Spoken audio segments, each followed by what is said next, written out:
If you're not loving your corporate job or it's starting to feel meaningless and you do not really want to wait until 65 to retire, this video is for you. Hey, I'm Charlene. I quit my job after building a 7-figure investment portfolio, and this is the channel where I share my 10 years of banking and investing experience with you all for free. So like and subscribe for more content like this.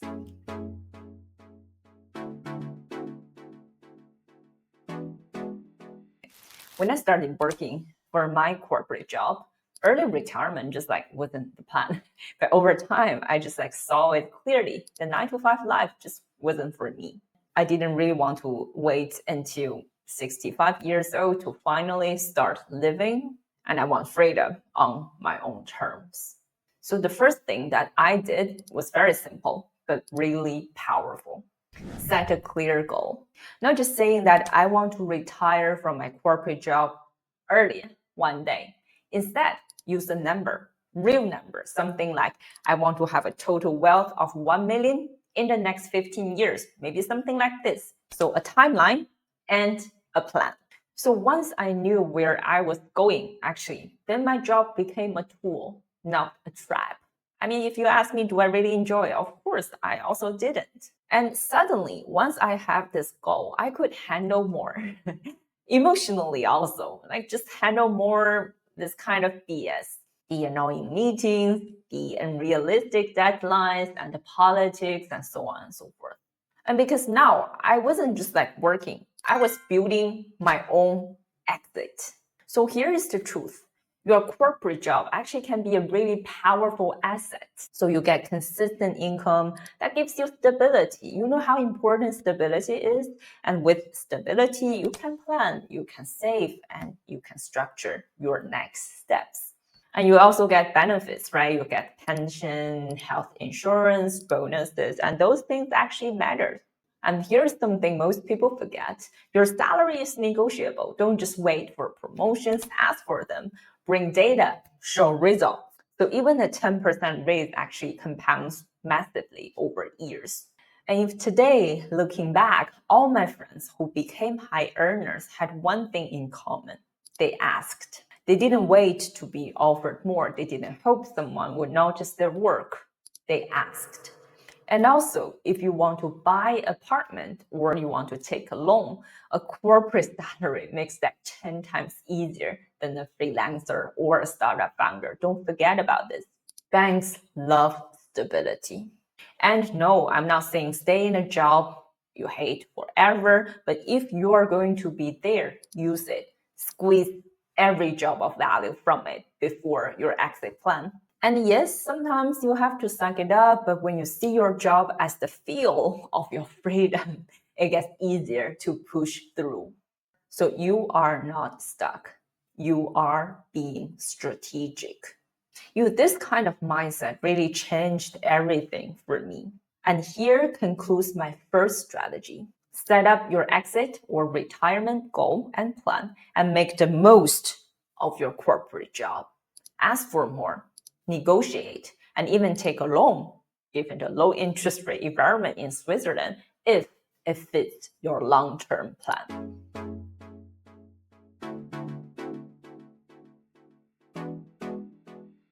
And let's just be honest, most people don't fail because they're not smart.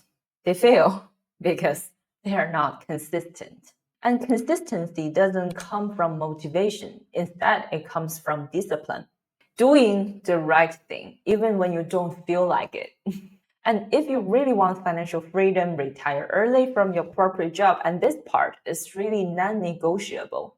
And when I really first started, I wasn't really perfect as well. I still bought things that I didn't need. I still had those I will save next month, this kind of moment. And then I realized hope is just not a strategy. You need to build a system. That's what I did. I tracked every dollar, franc, income, and expenses. I set monthly savings goals, so I use checklists, I wrote things down, there are a lot of free tools online as well. And I set calendar reminders every single quarter to review my net worth, my goal, my progress, basically. I know it sounds boring, and maybe some people even think it's too calculative, but it really works because you have this goal in your mind, with which we just talked about in step number 1. And some habits, I would say, also very helpful. For example, separate your spending and savings account, and turn off your marketing alerts, and limit social media that really triggers impulse spending. Don't rely on your willpower. Do make bad habits harder and good habits easier.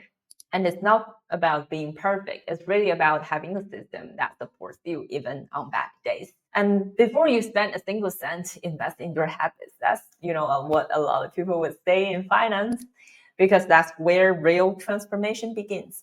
And maybe I can talk a little bit about my own personal experience. So for me, the formula was very simple, not easy, but simple. So how to build wealth, right? 3 simple steps: make money, save money, and invest the money. And maybe let me show you what it looked like for me personally. Maybe you can feel a little bit more relatable. So here are actually a few graphs. So the first graph is how much I made from my corporate job plus some of my side hustles, side business over the past 10 years, during my corporate life. I started a job with 30,000. Let's put everything in USD term, 30K. And by the time I quit, I was earning 180K and then plus another 10 or 20K side hustle, so around 200K. And the second graph I want to show you here is how much I saved. Even when I was just earning about 30,000 USD in Hong Kong, I managed to save 20 to 30%. It was really tough, but I stuck to my rule. And the system is very simple. Like every month, the moment I got paid, a fixed percentage went straight to savings. Non-negotiable. That was my system. And that system gave me options later on.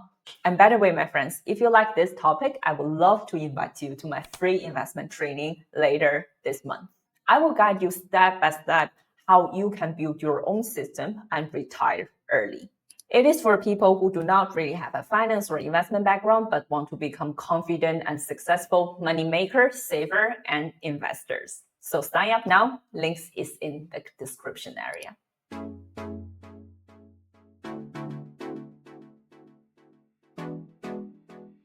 Now let's talk about strategy number 3. You've set up your goals, right? You've built your discipline, and now it's time for the next step.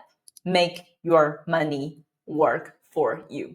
That means start investing. It is also part of the system, but since it's a super, super important part of it, so I like to talk about it separately. Here's the truth. So smart investing doesn't mean chasing trends. It doesn't mean copying what your friends is doing. Instead, setting up your own investment strategy. The biggest problem, actually, I see among my friends and family is this.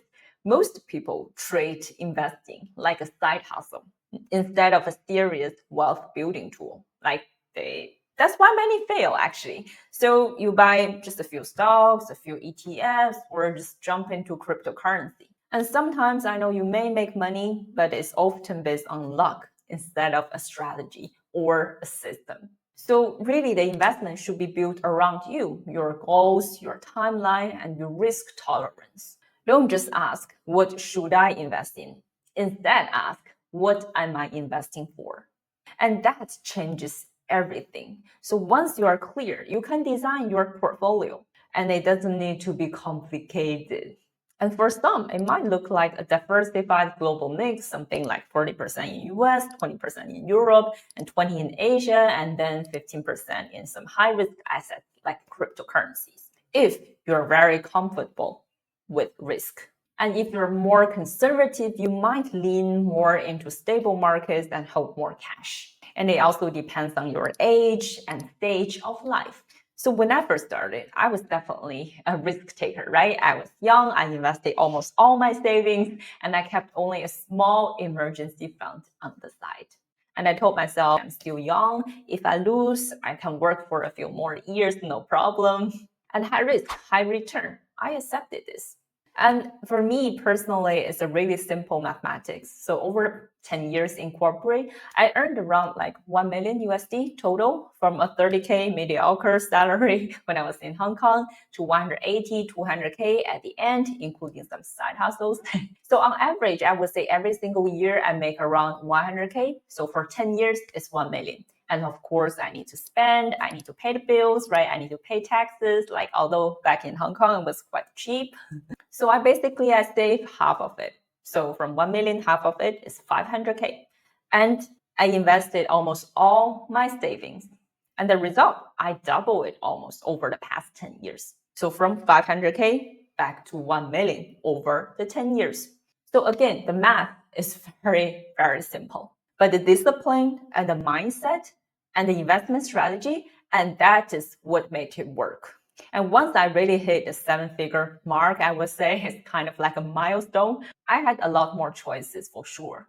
I didn't have to suck it up, that much anymore. So when I look back, again, the system is very clear. As I mentioned, make money, save money, and invest money. And to be really honest, in Switzerland, for example, most people can earn a very good salary compared with elsewhere, right?